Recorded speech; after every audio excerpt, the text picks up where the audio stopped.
Hi, Keisha here, and for our first lesson, I wanted to start with something that we all have in common no matter where we are on the globe, and that is our sun. Before getting started, just a reminder that these lessons are not like the typical videos where you sit your children down and they learn from the video, but no, these lessons are more like tips or prompts for you to get out there with your children to learn and explore together. So let's dig in. How about we start with a fun fact? I'll have to think of one.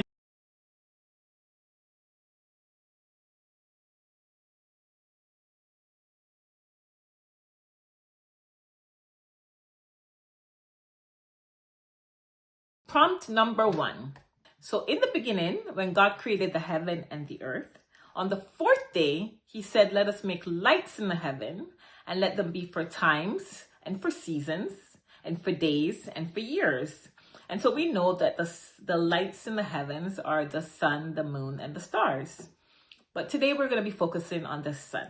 I'm not going to be talking further on the creation story, but if you want to dig in more about that with your children, go right ahead. One of the things that got my interest though, the sun and the moon and the stars were created on the fourth day, while the trees and the plants were created on the third day. That really got my interest and actually ties into point 2 or tip 2. So as what was said before in prompt 1, the sun is here to help guide our seasons. Us here in Canada, it is spring.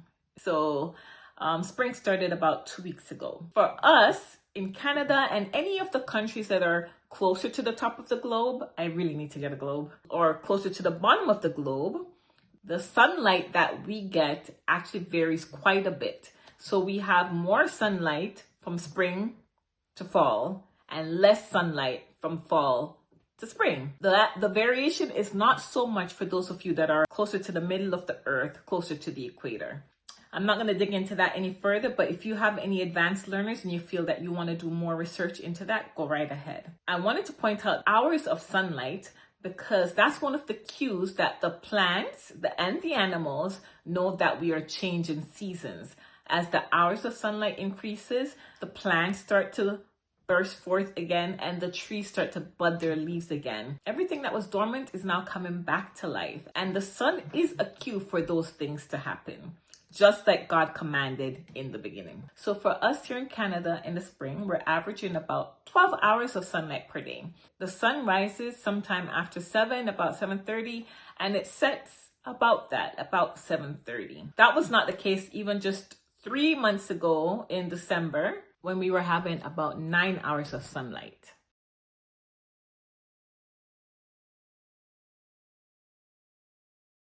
That may not, so as I said earlier, the countries that are closer to the equator don't have this big variation in the hours of sunlight.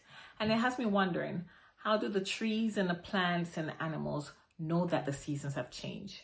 Maybe that's something you guys can look into. So for tip number 2, one of the activities that you can do, especially if you have more advanced learners, is to track the hours of sunlight, whether by graph or just pictures. In countries like Jamaica, where I grew up, and any other countries that are closer to the equator, the hours of sunlight does not fluctuate as much as it does here in Canada. Those countries get about 12 hours of sunlight, no matter the time of year. There's just slight variations, whereas for us here in Canada, there's more drastic variations.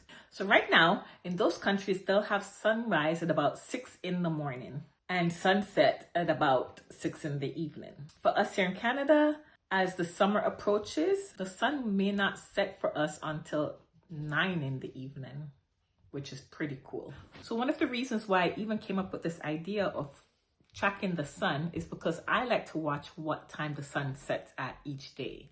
I find it intriguing and exciting. And so I know it would be a great assignment to track over the coming weeks, months, how many hours of sunlight do you get per day, and even what time does the sun set, and if you want to see what time it rises at, go for it. Okay, let's dive right into tip number 3. Yeah, so this is another activity that you can do, is check where is the sun rising from and where is it setting from. Where can you see it more easily in your home? From myself, we can see it more easily from the front of our house in the morning and more easily from the back of our house or our backyard in the evening. I can use that to even determine where it's north, where's south, where's east, where's west. Why is that? Maybe that's something you can discuss with your children. Back a long time ago, they used to keep track of the time by the position of the sun. Also by their shadows, which goes on to one of the next tips, which is not only keeping track of the position of the sun, but also the position of your shadow. So both of these can go hand in hand, or you can do different ones on different days. You can keep track of where's the sun positioned when you go out in the morning, and where's it positioned when you're going back in the evening or afternoon. Where is your shadow when you're walking in the morning? Where is it in the evening? Is it coming from in front? Is it coming from behind or from the sides? And what can you learn about the directions, north, south, east, and west, even from that? Because as I said before, they used to track the time by the sun and their shadow. I'm standing with the sun behind me, and it is now 3:30 in the afternoon, and that's my shadow. Yeah. Well, that wraps it up for today, but please look in the description below where I've provided some printables for you. I divided it in two for early learners, ages 4 to 8, and advanced learners, ages 8 and up. And you can use these printables to follow along these prompt ideas, these lesson plans, and get outside, observe, and explore. Let me know how it goes.